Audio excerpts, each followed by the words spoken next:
A paz do Senhor Jesus. Vamos começar aqui mais um cafezinho com Jesus. Eu sou o pastor Alex, que apresenta o cafezinho. Meus amados irmãos, hoje nós estamos no nosso 8º estudo. Não acabou não. Estudo bem comprido, né? A gente tem que falar detalhes por detalhes. Então estamos no 8º estudo, o plano de Deus. Amém? Baseado em Lucas capítulo 16, verso 21 a 31, 10 versículos que vai retratar o quê? Você que do nada pegou esse áudio agora. Vai retratar uma história entre Lázaro e o rico, aonde Lázaro está num lugar bom e o rico está num lugar ruim. Não é uma regra necessária para todos os ricos, mas significa que esse rico não fez boas coisas em vida. E este Lázaro passou muitas dificuldades. Porém, aqui está dizendo como será o outro lado, né? Quem estará conosco do outro lado? E o rico estava em tormento. Haja vista que até sede ele estava sentindo bastante pelo tormento que ele estava passando. Já Lázaro estava no seio de Abraão, tranquilo, calmo, em paz.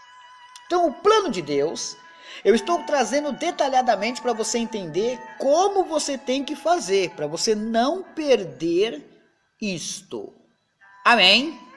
Bom, nós falamos, meus irmãos, sobre o poder do justo. Quem é o justo? É Jesus, baseado em 1 João capítulo 2, verso 1. Jesus é o nosso justo, que padeceu por nós. Porém, a gente disse que ele tem poder sobre a natureza, não é verdade? A gente leu lá em Marcos capítulo 4, verso 35 a 41. Também lemos no poder que ele possui sobre o homem. O Evangelho de João, capítulo 18, 1 a 6, mostra um pedacinho do seu poder. Pastor Alex, teria mais provas? Teria muitas, inúmeras provas, mas a gente não teria estudo suficiente para isso. Por quê? Seria muito longo, meus irmãos. Por mais que vocês amam um cafezinho, acredito que vocês não gostariam de ser tão longos assim não. Eu acredito, né? Mas, veja bem, hoje nós vamos falar também do poder que Jesus tem sobre os demônios, meus irmãos. O poder que Jesus tem sobre os demônios. Você tem que entender claramente que estou só simplesmente mostrando que esse justo que veio nos salvar e voltará para nos resgatar, ele sim tem todo o poder. Deu para entender? Então, a gente tem que entender o quê? Que nele podemos confiar, porque é ele que possui todo o poder. É ele. Agora, se a gente estivesse falando de um homem qualquer, ele não seria o justo e muito menos teria todo o poder. Por que o homem não pode ser totalmente o justo? Porque essas coisas, meus irmãos, infelizmente, de ser justo, o homem não consegue. Tá entendendo?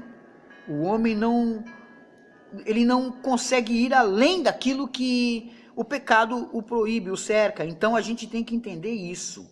Agora, acredite, nós vamos viajar sempre em versículos e mensagens dentro da Bíblia Sagrada, onde teremos, meus irmãos, o entendimento de como a gente pode se entregar para esse justo, né? Por isso que o pastor Alex está trazendo esse estudo a você, para você entender o plano de Deus, né? Vamos lá? Chega de ficar falando um pouquinho aqui e vamos agora, abra sua Bíblia comigo em Marcos, Evangelho de Marcos, capítulo 5. Você vai encontrar Mateus, em seguida já é Marcos. Marcos é antes de Lucas. Marcos, capítulo 5, verso 1 a 9. Eu quero ler todo o texto para você entender. Marcos 5, 1 a 9 diz assim: E chegaram a outra banda do mar, a província dos Gadarenos. E saindo ele do barco, lhe saiu ao seu encontro dos sepulcros um homem com espírito imundo. Tá vendo? Então, vamos dizer assim, do cemitério veio um homem que tinha espírito imundo. o qual tinha sua morada no sepulcro, tá vendo? Ele morava no cemitério. E nem ainda com as cadeias podiam alguém prender, ninguém conseguia segurar ele. Porque tendo sido muitas vezes preso com guilhões e cadeias, as cadeias foram por ele feitas em pedaços, e os guilhões em migalhas. E ninguém o podia amansar. Olha a fúria desses demônios que estava na vida deste homem. Verso 5. E andava sempre de dia e de noite clamando pelos montes e pelos sepulcros e ferindo-se com pedras. Ele não feria ninguém, ele se feria a si mesmo. Isso é uma pessoa possessa. Verso 6. E quando viu Jesus ao longe, correu e o adorou. E, clamando com grande voz, disse: Que tenho eu contigo, Jesus, Filho do Deus Altíssimo? Conjuro-te por Deus que não me atormentes. Não era o homem que estava falando, mas era a legião usando a voz do homem. Verso 8. Porque ele dizia: sai deste homem, espírito imundo. Então por isso que ele falou isso. Jesus estava expulsando eles, né? E eles estavam ali querendo ficar. E perguntou-lhe qual é o teu nome, e lhes respondeu dizendo: Legião é o meu nome, porque somos muitos. Agora, repara que Jesus, eu li só até aqui, mas eu vou continuar para você ter uma noção melhor, né? Jesus, ele está tendo um pequeno diálogo. Não é que você tem que ter diálogo com o demônio, tá? Fazer esse show que fazem aí fora. Você não tem que fazer isso. Mas Jesus está mostrando que ele estava expulsando aquele demônio, que o demônio fez uma pergunta e ele respondeu. Verso 10. E rogava-lhe muito que os não enviasse para fora daquela província. E andava ali pastando do monte uma grande manada de porcos. E todos aqueles demônios lhe rogaram, dizendo: manda-nos para aqueles porcos, para que entremos neles. Eu paro aqui, mas entenda que ele fala: manda para aqueles porcos, significando que Jesus tem poder sobre eles. Agora você quer ver um detalhe? Não fecha aí não. Abre a sua Bíblia em Tiago capítulo 2. Vamos lá? Lá no finalzinho da Bíblia. Já achei aqui, ó. Tiago capítulo 2 e o verso 19 diz assim, ó: Tu crês que há um só Deus? Fazes bem. Também os demônios creem e estremecem. Tá vendo? Então, na realidade, meus irmãos, você que não crê perece por falta de conhecimento, porque até os demônios acreditam. Agora entenda que essa situação toda é para provar para você, para mostrar para você que Jesus tem todo o poder. Em Marcos capítulo 4, verso 35 a 41, ele domina a natureza, ele controlou a força do mar e do vento. Em João 18, capítulo 18, verso 1 a 6, os homens perguntam quem é Jesus, ele fala assim: a quem buscais? E eles dizem: o Jesus o Nazareno. Aí Jesus fala: sou eu. Quando Jesus fala sou eu, essa palavra sou eu, tem uma força imensa, porque é ele, só ele é. Derrubou todos os soldados, caíram por terra. Já em Marcos 5, 1 a 9, que lemos hoje, e Tiago 2,19, Tiago 2,19 ele só dá um esclarecimento que os demônios temem e tremem para Deus. E Marcos 5, 1 a 9 mostra o poder que Jesus tem sobre eles, que os próprios demônios perguntavam: tá bom, não nos expulsa da gente aqui não, mas permita que a gente vá para aquela manada de porco, significando a autoridade e o poder que esse homem tem. Meus irmãos, esse é o plano de Deus.